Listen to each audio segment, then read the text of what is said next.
Hi everyone! Today I'm going to be reviewing the Dyson Coanda 2X and comparing it to the older version of the Dyson Airwrap ID.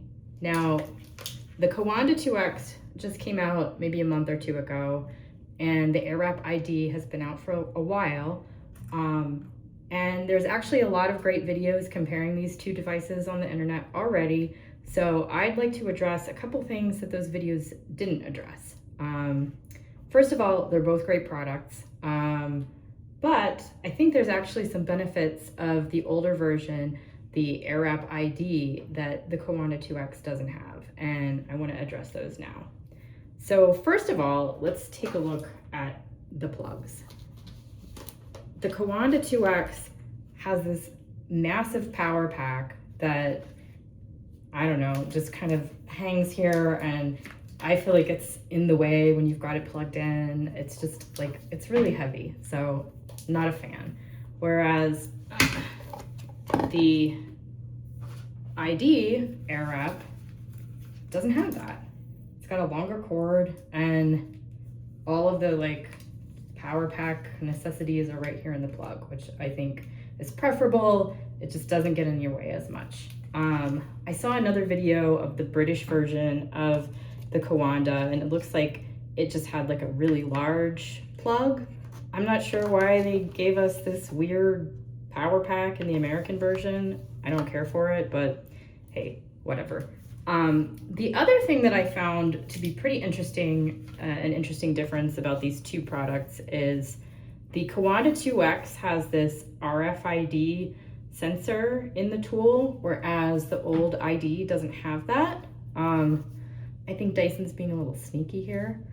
Dyson says that this RFID will let the tool know when you've got a certain attachment on, and it has your settings configured already.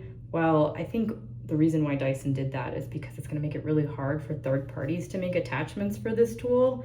And I feel like Dyson, when they sell their attachments separately, like they're out of stock a lot, or maybe they just don't make an attachment that works for you.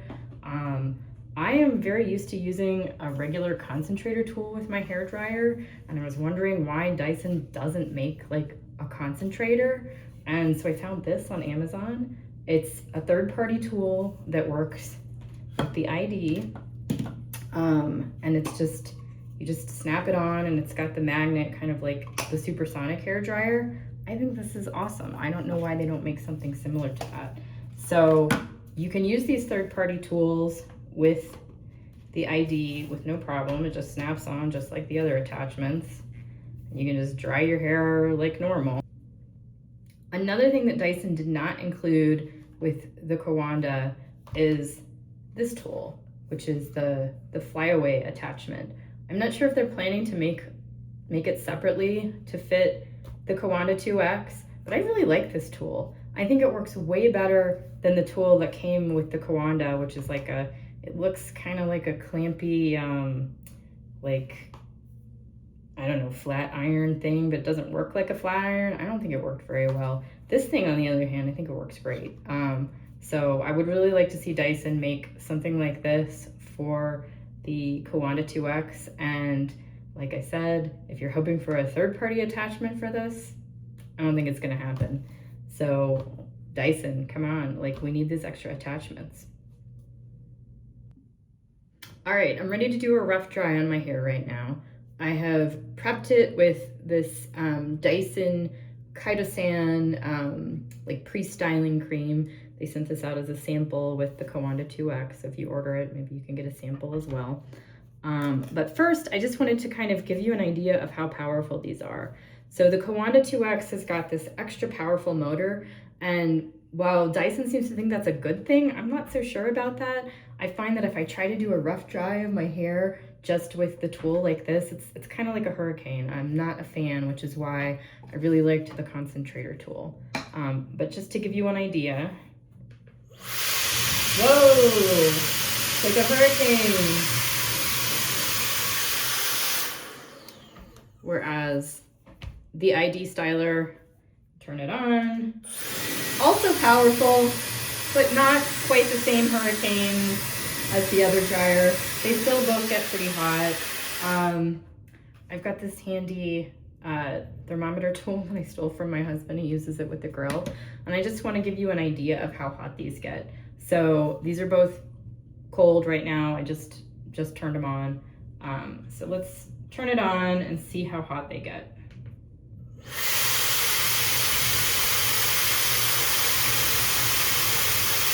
Okay, so from about this distance, blowing right on the tool,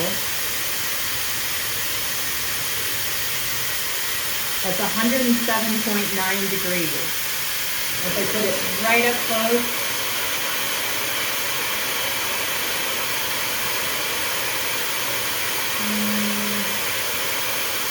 the same, 107.9 degrees.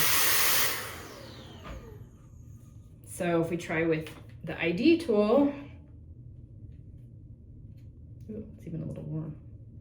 All right, so that's max heat, max room power, same distance. We're at 116 degrees. Right up close, the same, 116 degrees.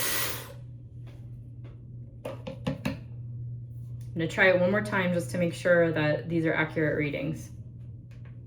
So again, same distance, both on high heat.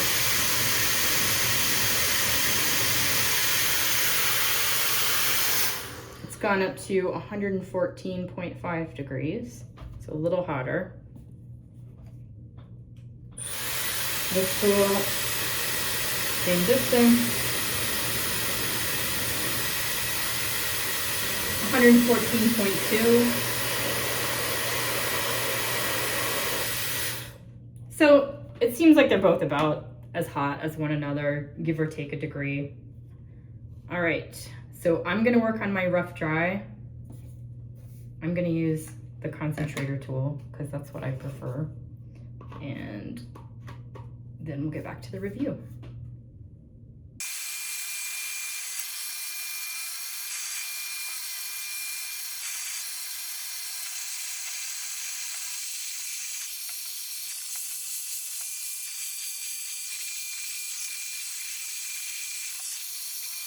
Okay, so that took a little bit over 5 minutes to get to the level of rough dry that I would want to be at to start actually styling my hair, which is not too bad. But I mean, if you're working with the Hurricane, it's going to be a lot faster, but you know, it also might make you look like you were in a hurricane a little bit.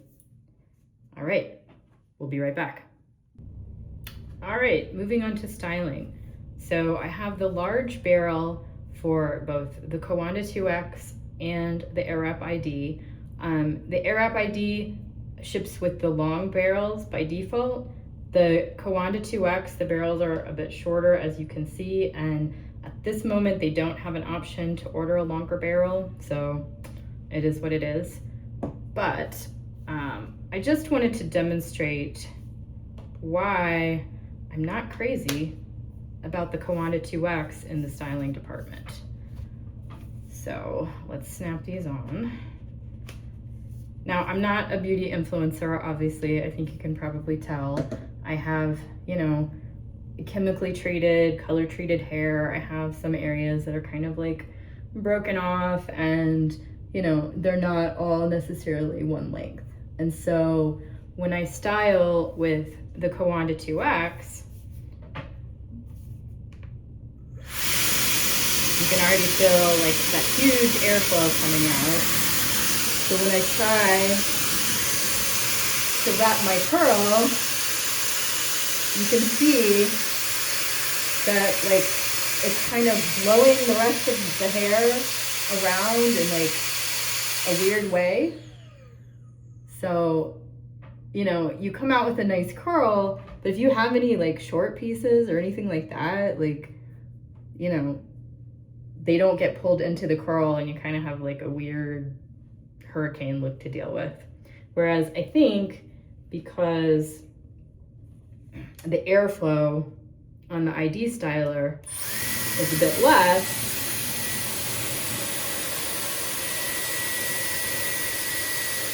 I mean, you're still getting a little bit of that blowing action up there, but I don't think it's nearly as bad as this one, you know, as far as that hurricane look goes.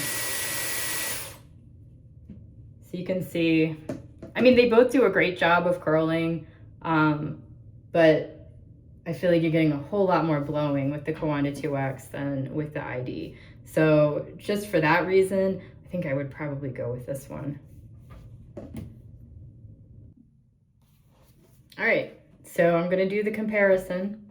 We're gonna start with the Coanda 2X on this side, and then we're gonna use the ID styler on this side.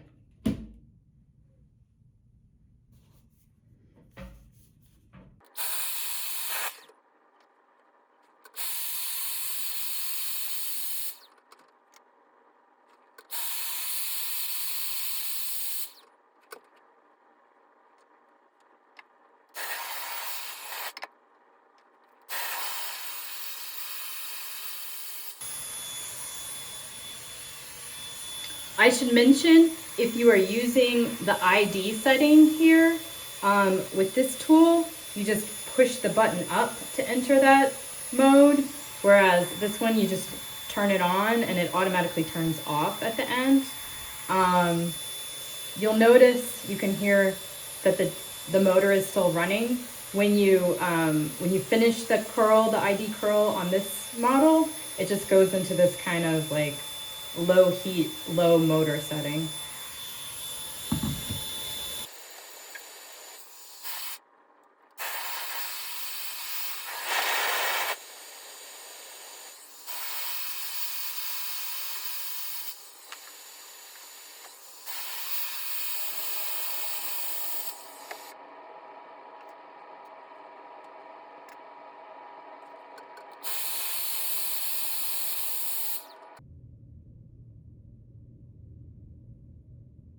See, you can see how if you have any broken hairs or anything like that going on, it just kind of like blows them crazy.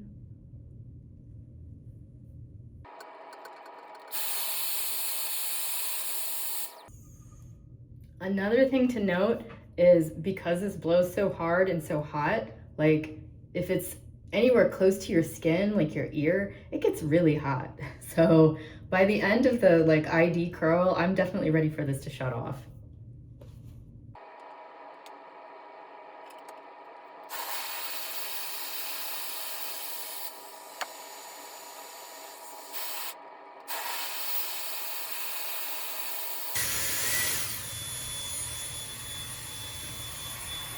This one, not quite as painful because I don't know, it's just not blowing that hot air quite so close to my scalp.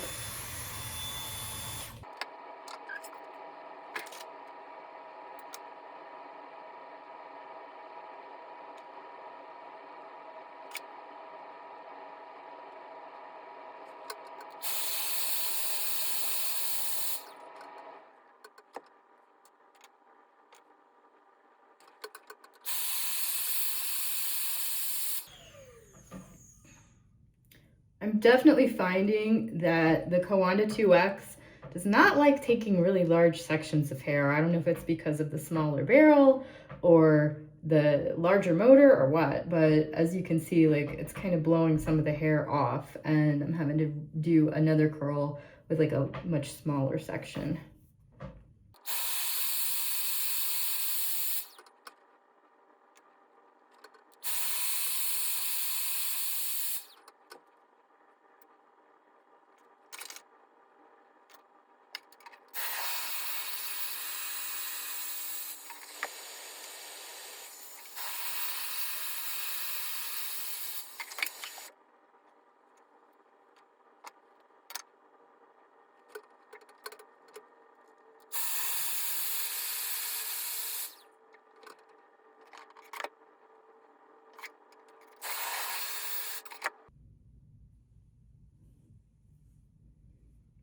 The one bad thing about this tool is because this is like a manual button, sometimes you can accidentally switch it off like I just did.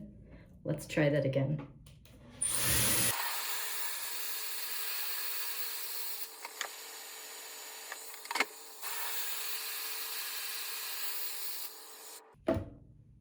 Okay, we are just under the 20-minute mark here. So honestly, like, that's not bad, I think, considering that I am not really a pro at using this tool. So let's take out the clips and see what we've got.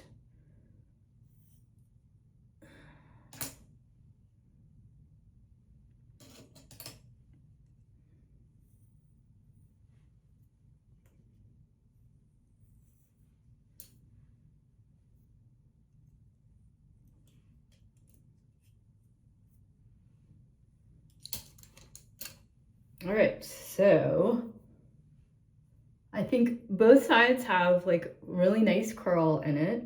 Let's sort of dress it out. Like, we're gonna go out and look nice. I mean, honestly, I would be happy with either one of these styles. I think, you know, they look pretty good, honestly. They both look bouncy, shiny. Obviously, there's a little bit of user error here on my part. So I think as I continue to get used to using the tool, like, I'm probably gonna get better at it. If I'm being 100% honest, it looks like maybe the Coanda 2X that has slightly bouncier curl there, but I don't think this side looks bad. And had I done the whole head, maybe, you know, maybe it would look the same. So at the end of the day, honestly, I think either one of these tools is great. I think it just depends on what you want to use it for and like what type of hair you have, and if you have any concerns about like your hair blowing around or anything like that, or maybe you want to use one of these third-party attachments. By the way, if you're interested in this, I will put a link to it down below if you want to order one for this tool, not for this tool. So hopefully you've enjoyed the review, and it will help you make a decision on which of these two products to buy. Thanks for watching.